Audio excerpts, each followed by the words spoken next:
questão da fome preocupa o mundo em geral e os pesquisadores e ativistas em particular. São 8 bilhões de pessoas que precisam ser alimentadas. E em 2050 esse número vai chegar a 9 bilhões de pessoas.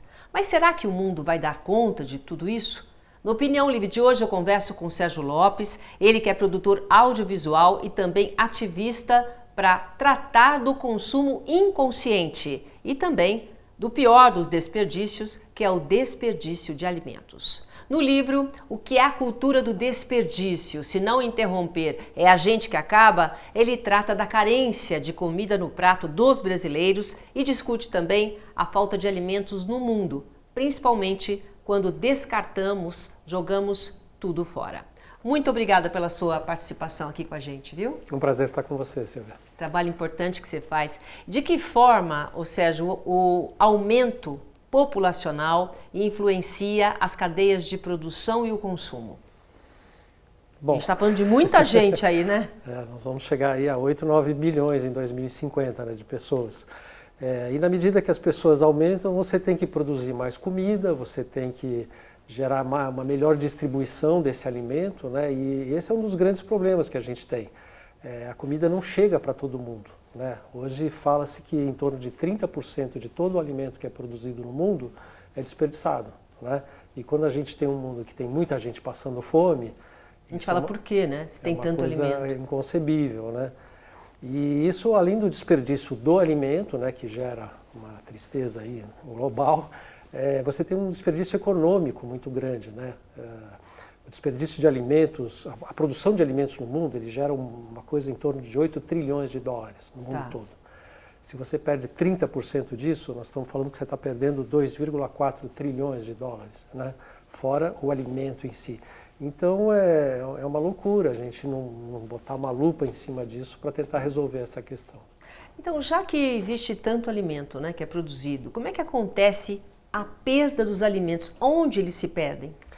O alimento ele vai se perdendo em toda a cadeia produtiva, né? Desde o estoque da semente, que às vezes é mal armazenada e estraga, na plantação tem algum desperdício, na colheita tem outro tanto, no transporte tem muito desperdício por várias questões. Aí quando chega no entreposto, enfim, no local de venda, também acaba tendo um desperdício. Chega na casa do consumidor, muitas vezes um mau planejamento de compra leva a um desperdício, que você pega uma alface lá que você fala, passou do ponto e joga fora.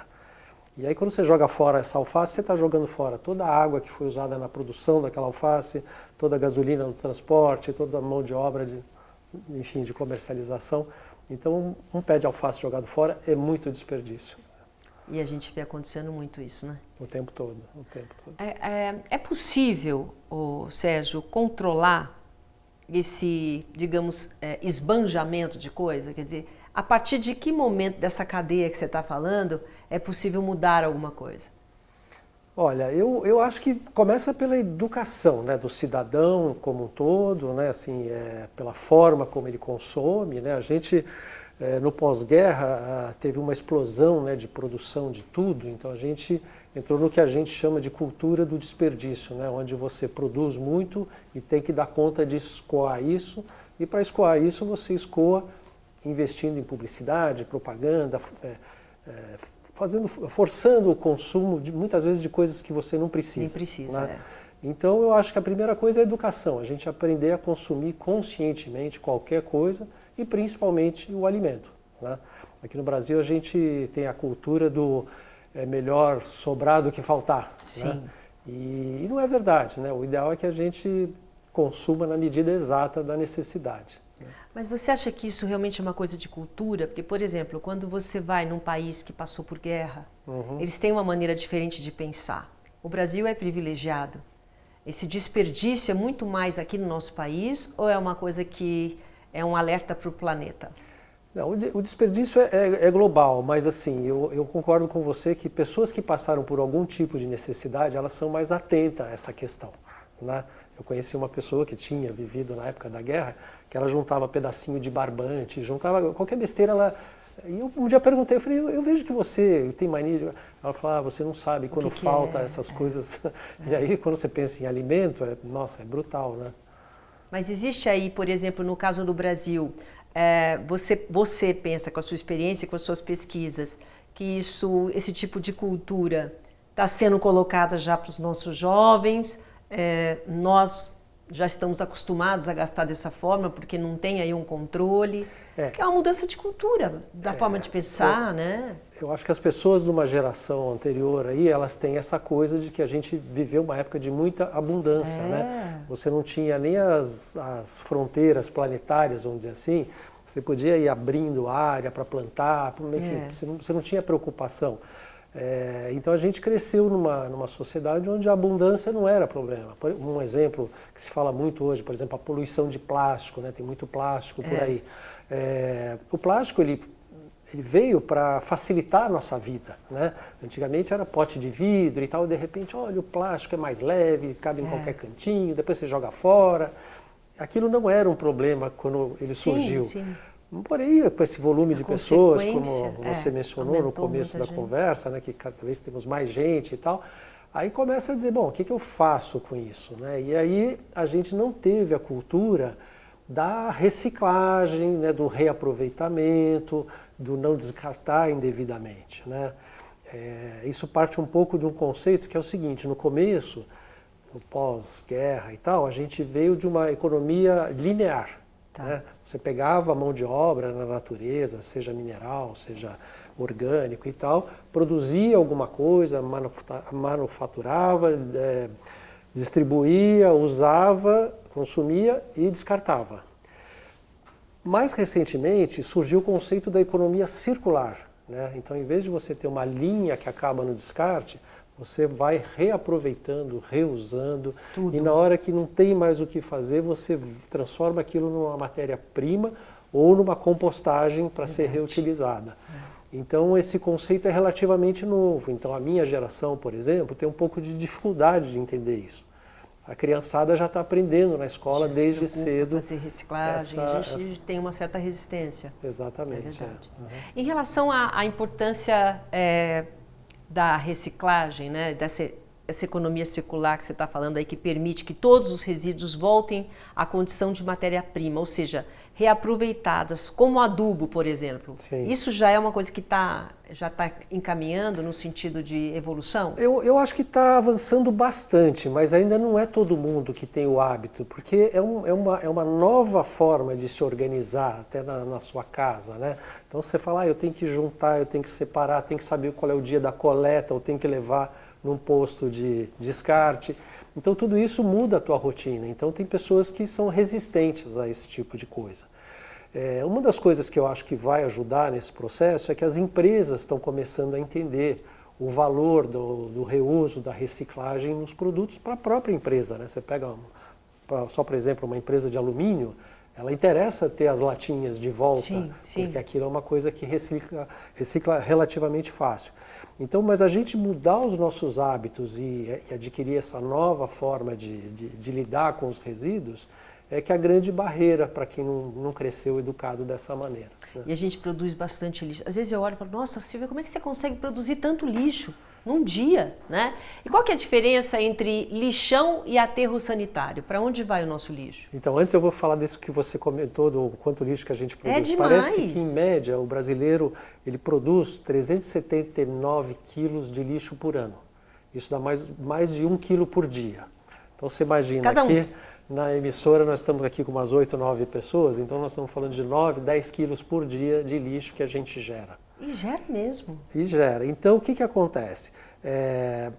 Antigamente não tinha aterro sanitário, um lugar adequado para você recolher o teu lixo seletivo, né, vamos dizer assim. Então, as pessoas descartavam num campo, na natureza, em algum lugar, né? E isso foi o que gerou o conceito de você ter um lixão. E o lixão é o lugar onde as pessoas vão jogando coisas, aquilo não é preparado para isso e gera doença. Fora uma coisa muito triste, que são as pessoas que não têm recursos que vão no lixão para conseguir coisas para vender, ou às vezes até para comer. Né? A gente viu muito disso.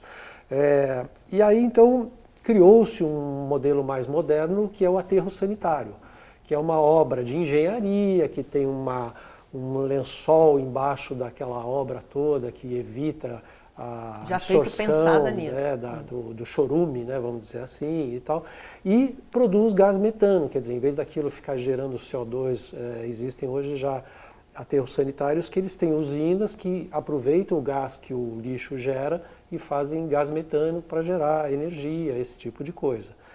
E o problema é que, assim, no Brasil são 5.000 e tantos municípios e a gente tem em torno de 3.000 lixões no país. Ou seja, mais da metade dos municípios não tem aterro sanitário, tem lixão. E isso gera problema de saúde, uma série de outras questões. Já que a gente tocou no assunto do lixo que a gente produz, eu tenho uma curiosidade. Realmente, quando a gente separa o lixo, quando chega para as instituições, ou sei lá, onde tem que ir, eles não tem que checar essas coisas? Ou junta tudo? Porque eu vi uma amiga juntando tudo, eu falei, mas você não tem que separar plástico disso? Eu falei, não, depois eles separam. Idealmente, a gente separaria tudo, plástico, de vidro, até para o manuseio da pessoa que coleta não se machucar e tal. O ideal é você lavar as embalagens, as coisas que tem, né? Às vezes você tem uma caixinha de leite, né? Não joga a caixinha do jeito que tá. Joga na caixinha, você vai ficar 15 dias ali, vai dar fungo, né? Enfim. Entendi. Então, assim, o ideal é que a gente separe, que a gente higienize, mas assim, se já é uma dificuldade, eu vou separar tudo, imagina, eu vou limpar tudo, vou separar tudo.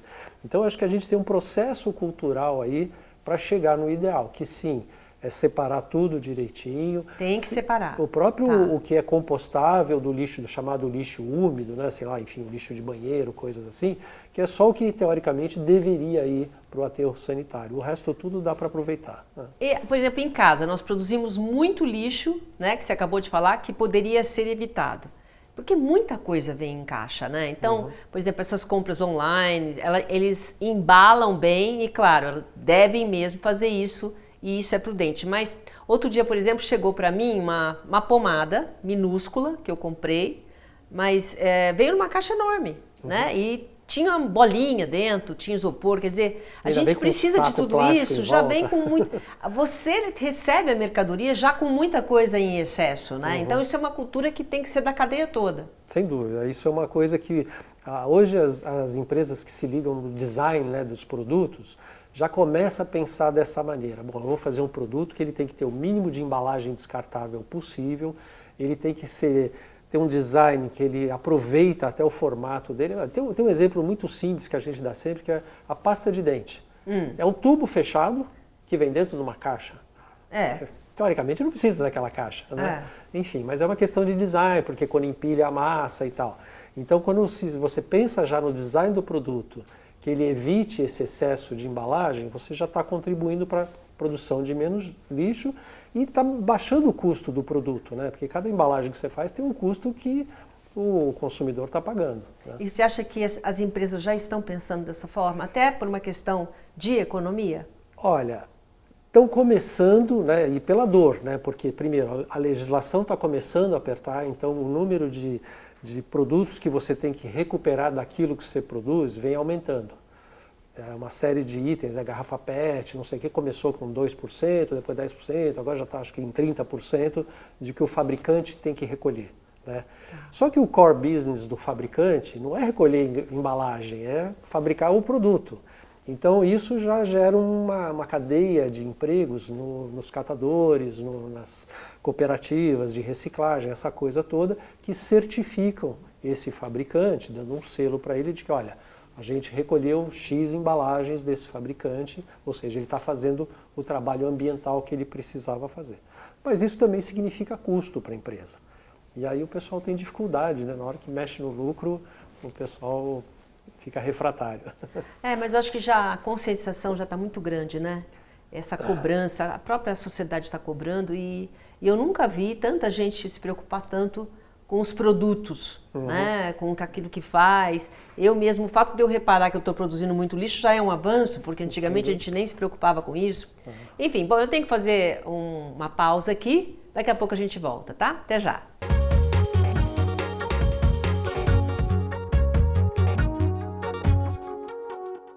Quanto a arte impacta a sua vida? Aquilo que inspira, provoca, ressignifica. Hoje, ontem ou amanhã é a arte que te explica. Museu é a cultura de um povo, do que foi ou do que é novo. É da imagem, é do som, é da língua portuguesa. É do futebol, é do amanhã, é da casa brasileira. São mais de 4.000 museus nacionais que contam a nossa história, refletem o teu presente, projetam o nosso futuro.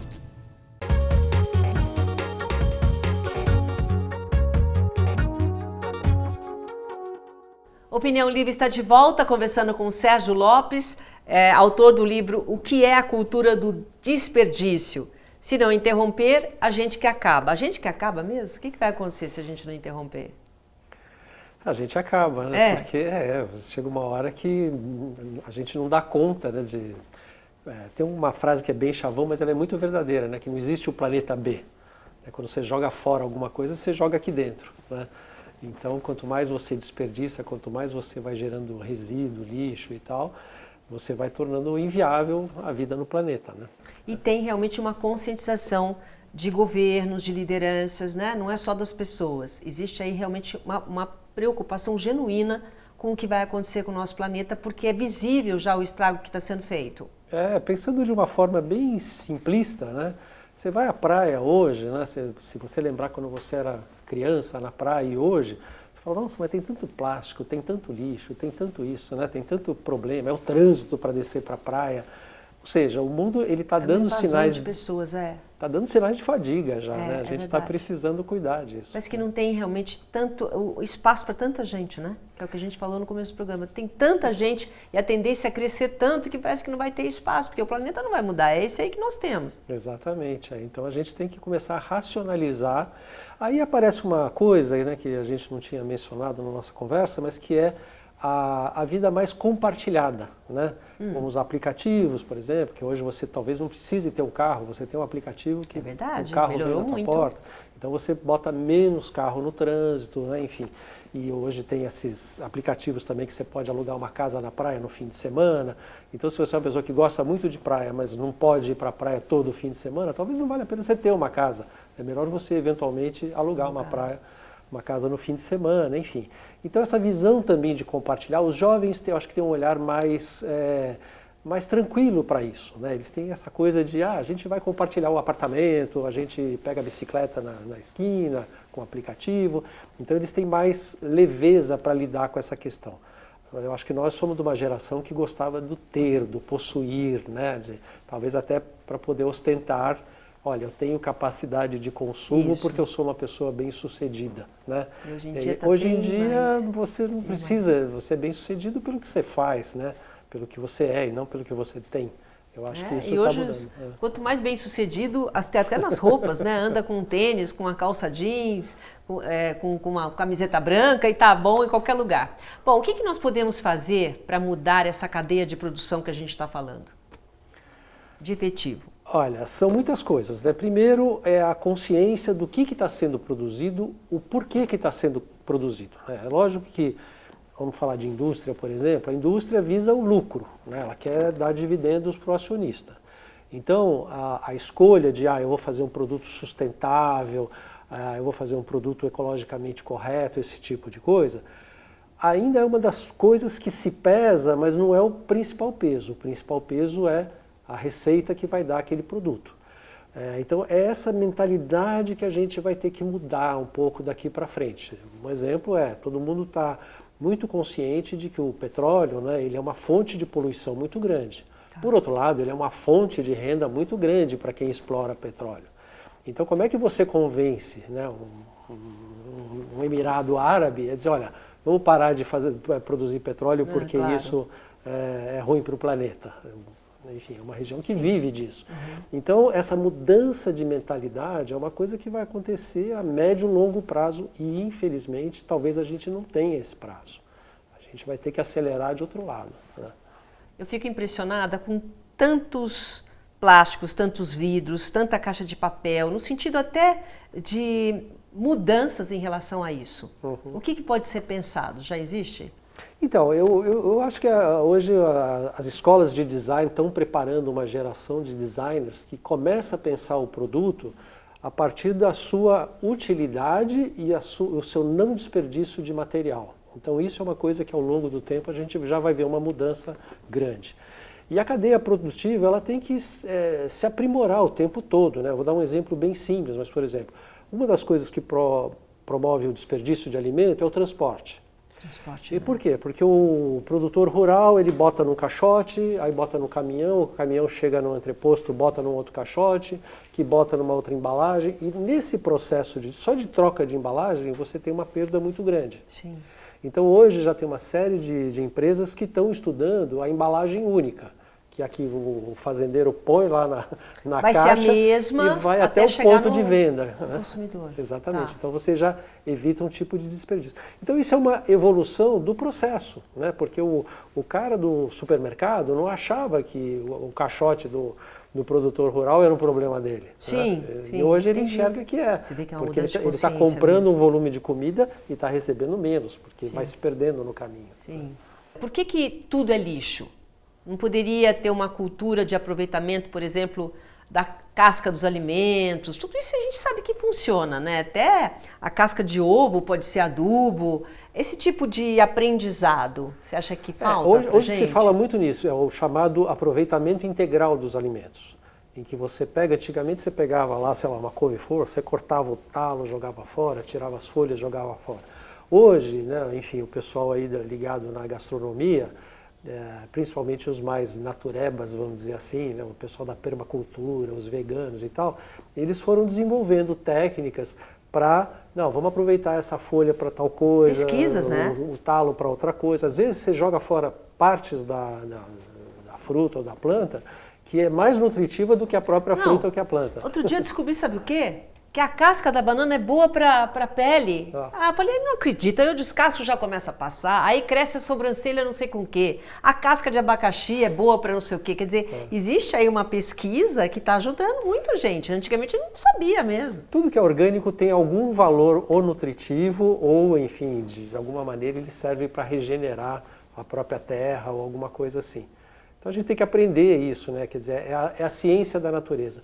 A gente fez um documentário recentemente, que a gente conversou muito com uma cientista de uma instituição chamada The Nature Conservancy, que ela vive lá no Pará, quase na fronteira com a Venezuela, e ela justamente pesquisa Os alimentos? processos de alimento que sejam com produção mais rica, além da monocultura, né, você ter a integração lavoura, pecuária, floresta e tudo isso, e vão aprendendo que tem determinadas plantas que elas demoram para crescer e precisam de sombra. Então eles plantam uma outra árvore que cresce mais rápido, que faz sombra nela, e você consegue 2 safras da mesma plantação. Enfim, ela até usou uma expressão que eu achei interessante. Ela falou assim, não é tecnologia, é técnica. E isso são técnicas que muitas vezes os nossos ancestrais faziam. Não? Faziam antes? Praticavam. Só naturalmente. Naturalmente. Só que o ser humano ele tem essa coisa de dizer, não, eu posso fazer isso melhor, mais rápido e mais barato. E aí ele coloca processos, o agrotóxico é isso, né? É um processo de acabar com uma praga e acelerar um crescimento em vez de esperar a natureza fazer o seu processo. Eu sempre falo, né, que tudo mudou e evoluiu, só esqueceram de avisar para a natureza, que não muda o seu ritmo de jeito nenhum. Exatamente. Vamos falar um pouquinho do desperdício da água. Tá. Também é alarmante, onde começa, a gente tem que ficar preocupado. Esse é bem alarmante sim, porque a água que a gente tem no planeta vamos dizer assim, é uma água só. A água não vai aumentar. Não desaparece e tal. Ela era uma coisa tão mágica que ela esquenta, ela evapora e ela se transforma em nuvem, vira chuva, cai de novo. E ela tem um processo na natureza que ela mesma vai se purificando nesse processo, né? Só que a gente vai contaminando essa água com nossa forma de usar a água. E ao fazer isso, você vai tendo menos água disponível para o consumo. Tá. Né? Você fala assim, sei lá, uma água de um rio desses que cortam a cidade, não dá para beber, não dá para tomar banho, não dá para fazer nada. Né? Agora estão tentando lá salvar um dos rios, tomara que consigam. Mas, enfim, então assim, é uma água que está ali e não serve para uso. Né? Então, a forma também, que né, a gente estava falando da economia linear, né? A água assim, ela é captada aqui em São Paulo, por exemplo, nas represas lá depois de Bragança, Minas Gerais, são encanadas, vêm para cá, são tratadas, são distribuídas para chegar na tua torneira. E alguma coisa entre 20% e 40% dessa água se perde nesse trajeto, nesse processo.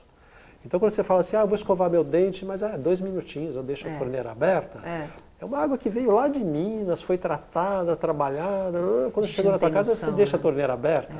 Então volta para a nossa conversa. Mas aí quando vai lá, não vai ser reaproveitada de novo? Às vezes eu penso, nossa, está muito tempo aberta, mas vai ser aproveitada de alguma forma, não?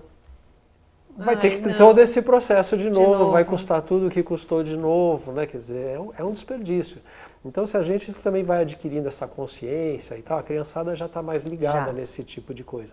Porque aí, de repente, né, com essas mudanças climáticas aí que a gente está começando a ver, de repente, dá uma seca, que nem aconteceu em 2014, 2015, se não me engano. As represas baixaram, não tinha perspectiva de chuva. De repente você fala, nossa, está tendo um racionamento de água num lugar nobre da cidade, né? Você fala, como assim? Agora eu abro a torneira e não sai água, né? Quer dizer, a gente não está preparado para isso. A gente não está preparado para isso. Em relação a solo e terras, existe uma preocupação, terras degradadas, o cuidado, né? Os metais que existem no solo que podem passar para os alimentos. Quanto a gente já avançou em relação a isso? Olha, tem assim, a diminuição do uso de agrotóxico, por exemplo, agroquímico, esse tipo de coisa, é uma coisa que ajuda muito a que não se contamine o solo. Eliminar os lixões, né, que a gente estava comentando da diferença entre lixão e aterro sanitário, né? O lixão ele não tem nenhum preparo, então aquele lixo vai infiltrando, entra no lençol freático, ele contamina tudo que está em volta, é péssimo. Né? Então o aterro sanitário já é uma coisa mais contida e mais controlada. Então a gente eliminar esses lixões, tudo isso você está contribuindo para a qualidade do solo, né?